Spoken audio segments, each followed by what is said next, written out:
Hello दोस्तों, आप सब कैसे हो। आई होप सो कि आप सब अच्छी होंगे। एग्जाम पॉइंट में आप लोग का स्वागत है। एग्जाम पॉइंट की तरफ से आप लोगों के लिए 67 बीपीएससी मेंस एग्जामिनेशन में बिहार स्पेशल से हर सब्जेक्ट में कौन कौन से टॉपिक पढ़ा जाए जिससे बीपीएससी 1 में क्लियर हो जाए, इसके बारे में बताया जा रहा था। जो इंपॉर्टेंट टॉपिक्स थे उस पर बात की जा रही थी, जिसमें मैंने हर सब्जेक्ट में सबसे पहले हिस्ट्री, ज्योग्राफी, फिर पॉलिटिकल, उसके बाद इकोनॉमिक्स, फिर आर्ट एंड कल्चर, फिर जनगणना, सामाजिक मुद्दा, जनजातीय आंदोलन, यानी जितने भी ये मेरे सामने जो रखे हुए हैं बिहार स्पेशल के जो टोटल सब्जेक्ट है मेंस एग्जामिनेशन के लिए, सारा का मैंने बता दिया था। लेकिन जब ये पूरा बताने के बाद कुछ जो सब्सक्राइबर है मेरे, उन्होंने कमेंट किया कि मैम जनजातीय आंदोलन पे थोड़ा सा अलग करके एक वीडियो बना दीजिए, तो मैंने उसके लिए भी एक बहुत ही छोटा 10 मिनट का वीडियो बनाकर आप लोग के लिए दे दिया है।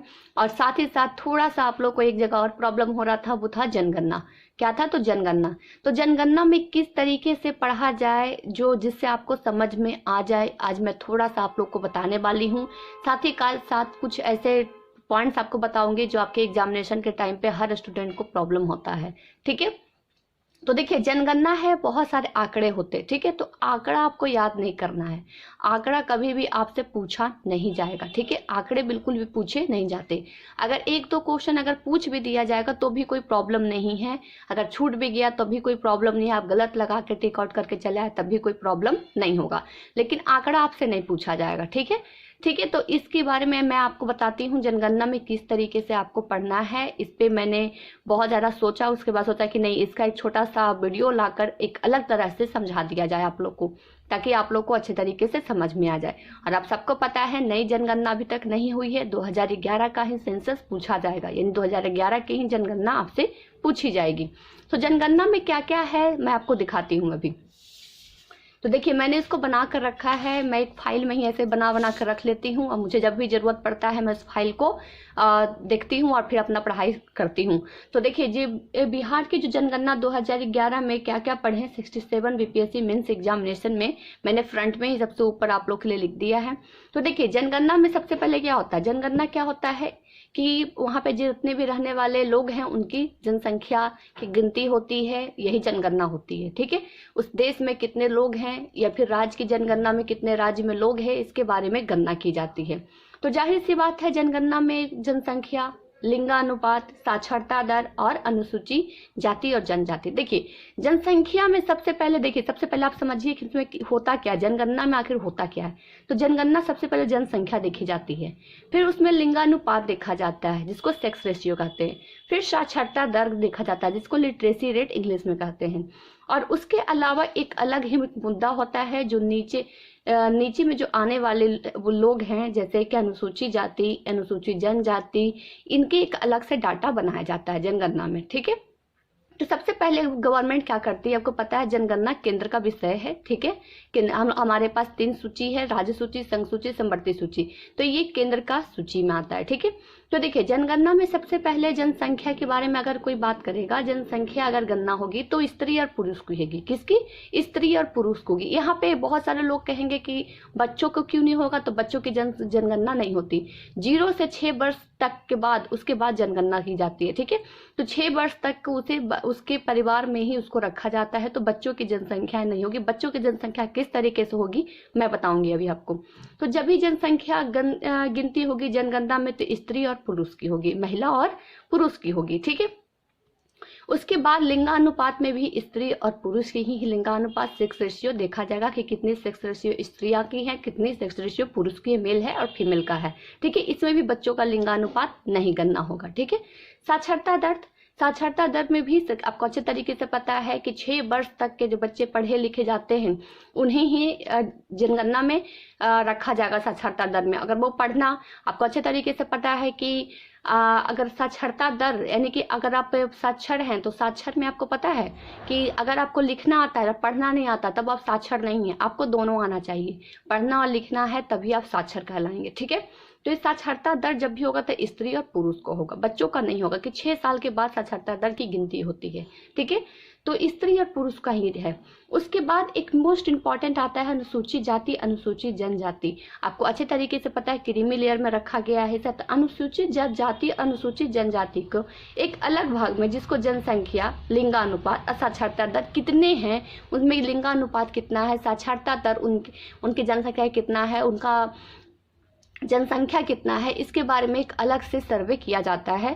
ठीक है, तो सर्वे के बाद पता चलता है कि अनुसूचित जाति अनुसूचित जनजाति के लोगों के लिंगानुपात, सेक्स रेशियो, लिटरेसी रेट और पॉपुलेशन कितनी है। ठीक है, तो ये हमारे जो बात हो गई स्त्री पुरुष की बात हो गई कि स्त्री पुरुष की लिंगानुपात, जनसंख्या, साक्षरता दर, और एक अलग भाग हो गया ये अनुसूचित जाति अनुसूचित जनजाति का।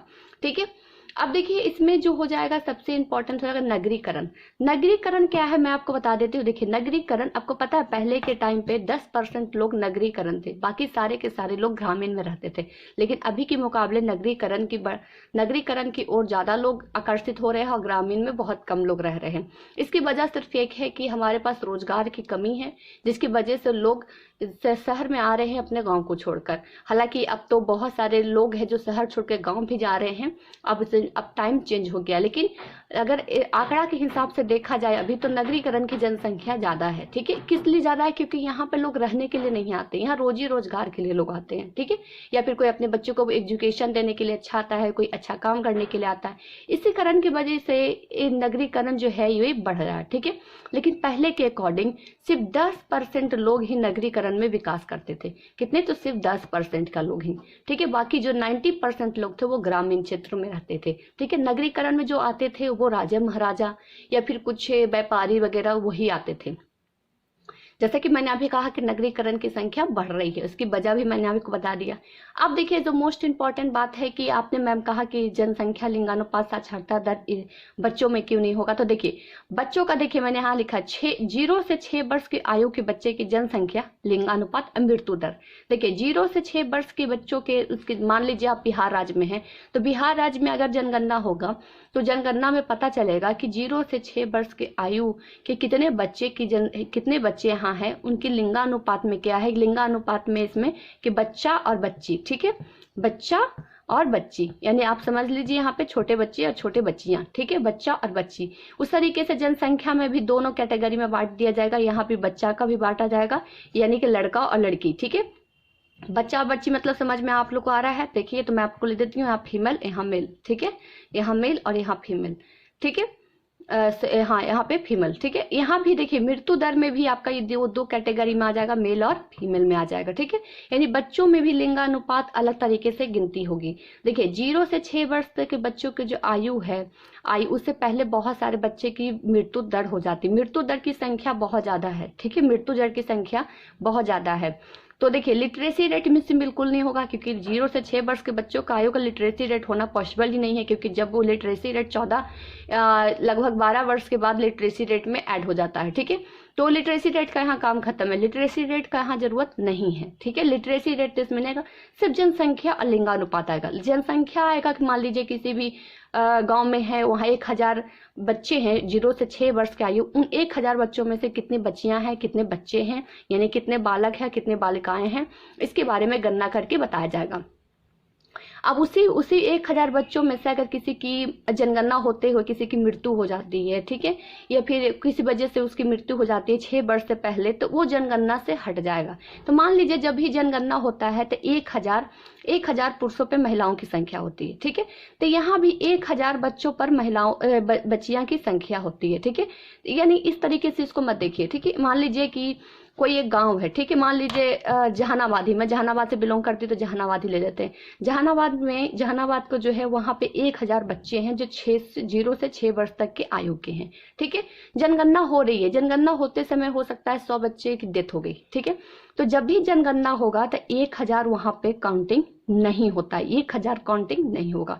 वहां जब भी लिखाएगा तो यह 880 लिखाएगा या फिर 900 लिखाएगी, क्योंकि जनगणना अच्छे तरीके से सबको पता होता है कि जनगणना का जब रिपोर्ट पहुंचते उसमें बहुत सारे ऐसे आपदाएं हो जाती हैं जिससे बच्चों की जनसंख्या घट जाएगी।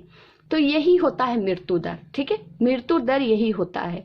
और कभी भी आपसे आंकड़ा नहीं पूछा जाएगा। हाँ, आपसे पूछा जा सकता है कि मृत्यु दर की जो समस्या है वो किस तरीके से इसका निवारण किया जा सकता है, आपको मेंस में लिखने की आ सकता है, लेकिन आंकड़ा आपसे नहीं पूछा जाएगा। अब आंकड़ा आपसे कहाँ पूछा जाएगा, तो आंकड़ा पूछा जाएगा साक्षरता दर में। देखिए, यहाँ साक्षरता दर में आपसे पूछा जाएगा कि बिहार के कौन सा जिला है जो साक्षरता दर में सबसे ऊपर है। अब बिहार की साक्षरता दर कितनी है, 74 है, 72% है, कितने प्रतिशत साक्षरता दर मेल की है और फीमेल की है। लिंगानुपात में भी आपको ये सिर्फ यही पूछा जाएगा, जनसंख्या में नहीं पूछा जाएगा। ठीक है, जनसंख्या में आपको सबको पता है हाईएस्ट नंबर किसके, तो पुरुषों की है और महिलाओं को। और सबसे अच्छी बात तो अभी की रिपोर्ट के अकॉर्डिंग बताया जा रहा है कि महिलाओं की संख्या बढ़ गई है। ठीक है, महिलाओं की संख्या बढ़ गई है, यानी कि शायद 22 महिलाएं पुरुष से ज्यादा हो चुकी है। और उससे भी ज्यादा एक और रिपोर्ट है कि बिहार में, सिर्फ ओनली फॉर बिहार में महिलाओं की संख्या केंद्र में जनगणना के अकॉर्डिंग बताया जा रहा है, केंद्र के अकॉर्डिंग बताया जा रहा है कि 22 महिलाएं पुरुषों पे ज्यादा है, उससे ज्यादा महिलाओं की संख्या बिहार में ज्यादा हो गई है। ये अभी एक ताजा रिपोर्ट है, आप लोग न्यूज पढ़े होंगे तो आप सबको पता ही होगा। तो अभी के टाइम पे देखा जाए तो लिंगानुपात में स्त्रियों की संख्या ज्यादा है, पुरुषों की कम है। हालांकि ये अभी के आंकड़े हैं, आगे चलकर पता नहीं कौन सा आंकड़ा सामने आए। और ये भी कहा नहीं जा सकता है कि स्त्रियों की जो समस्या है उसको लेकर इसके आंकड़े घटित भी सकते हैं और बढ़ भी सकते हैं। ठीक है, तो वो दूसरा मैटर है, उस पर हम लोग बात नहीं करते। हम लोग से बात कर रहे हैं कि बिहार की जनगणना 2011 में क्या क्या पढ़े 67 बीपीएससी के लिए। तो इस तरीके से आप पढ़िए और इसी तरीके से याद रखिएगा। ठीक है, अब मैं आपको एक छोटा सा बहुत ही मिनी बुक बता रही हूँ, उस बुक को आप लोग ले लीजिए, आपके पास से मार्केट में मिल जाएगा। मैं आपको बताती हूँ, कोई भी स्टूडेंट अगर उनके फैमिली वाले कोई भी पटना में रहते होंगे तो वो मंगवा लीजिएगा। ठीक है, बहुत ही इजीली ये बुक मिल जाएगा। इसमें बहुत ही आसान भाषा में ये बिहार की जनगणना है, इसको ज़्यादा आपको ज़्यादा ध्यान से या फिर बहुत ज़्यादा रट के पढ़ने की ज़रूरत नहीं पड़ेगी। ये आराम से देखिए, यहाँ पे आंकड़ा गणना बस इतना ही जो है टॉपिक दिया हुआ है, आप इसी को कवर कर लीजिए। और बहुत अच्छे तरीके से इसमें समझाया गया। देखिए, पेज नंबर 28 में है, मैं पेज नंबर 28 भी दिखा देती हूँ ताकि आप लोग को पता चल जाए किसी तरीके से कोई भी प्रॉब्लम क्रिएट माइंड में नहीं होना चाहिए, हर चीज क्लियर होना चाहिए। देखिए, यहाँ से जनसंख्या शुरू हो रहा है और देखिए कहाँ तक खत्म हो रहा है, यहाँ खत्म हो रहा है। बहुत ही अच्छी तरीके से समझा दिया गया है इसको। इस बुक को ले लीजिए, पढ़िएगा, आपको बहुत अच्छे तरीके से समझ में आएगा। बहुत सारे स्टूडेंट होते हैं आंकड़ा याद करना शुरू कर देते हैं, मतलब परसेंटेज वगैरह रटना शुरू कर देते हैं, लेकिन मैं आपको कहती हूँ परसेंटेज रटने की जरूरत नहीं है। उसमें आप जिलों की संख्या को रखिए कि ऊपर में कौन है, लिंगानुपात में ऊपर में कौन है और सबसे नीचे में कौन है, बीच में कौन है। उस तरीके जनसंख्या में कौन है, ऊपर में कौन है, नीचे में कौन है, बीच में कौन है। इस तरीके से साक्षरता दर में भी और अनुसूचित जाति के एक अलग ही विषय बनाकर दिया हुआ है उस बुक में, आप उसको देख लीजिएगा। तो आज का जो मेरा मेन मकसद था जनसंख्या के बारे में बताना कि जनसंख्या को किस तरीके से पढ़ा जाए। बहुत सारे स्टूडेंट थे, वो लोग मुझे कमेंट करके बोल रहे थे। और साथ ही साथ में एक सब्सक्राइबर का मेरा कमेंट आया है कि मैम इन्वायरमेंट से क्वेश्चन नहीं आता है बीपीएससी में।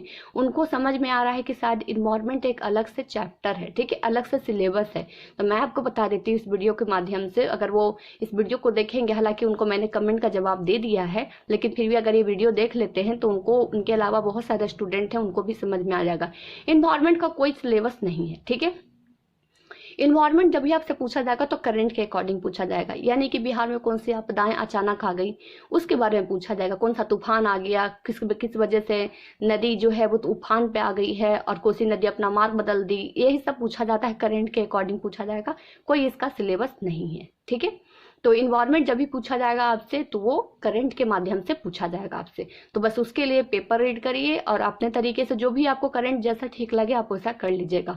और सबसे बात इंपॉर्टेंट है कि बहुत सारे स्टूडेंट है वो कह रहे हैं कि करंट के लिए कौन सा बुक लें, तो मैं आपको बता देती हूँ एसपीडी पब्लिकेशन का बिहार स्पेशल करंट और एसपीडी पब्लिकेशन का आपका इंटरनेशनल और national international current affair book आता है एसपीडी का ही, दोनों एसपीडी का ही ले लीजिए। और उसके अलावा कोई हाई पेपर पढ़ने नहीं पढ़िएगा, ठीक है। नॉर्मल पेपर जो हिंदी की आती है ना आपकी, मैं दैनिक जागरण नहीं पढ़ती हूँ, स्टार्टिंग से मैं दैनिक जागरण, बहुत सारे लोग मुझसे कहे कि नहीं अलग अलग पेपर पढ़ लो, लेकिन नहीं, मुझे ऐसा लगा कि नहीं, अलग अलग पेपर पढ़ने से कोई फायदा नहीं है।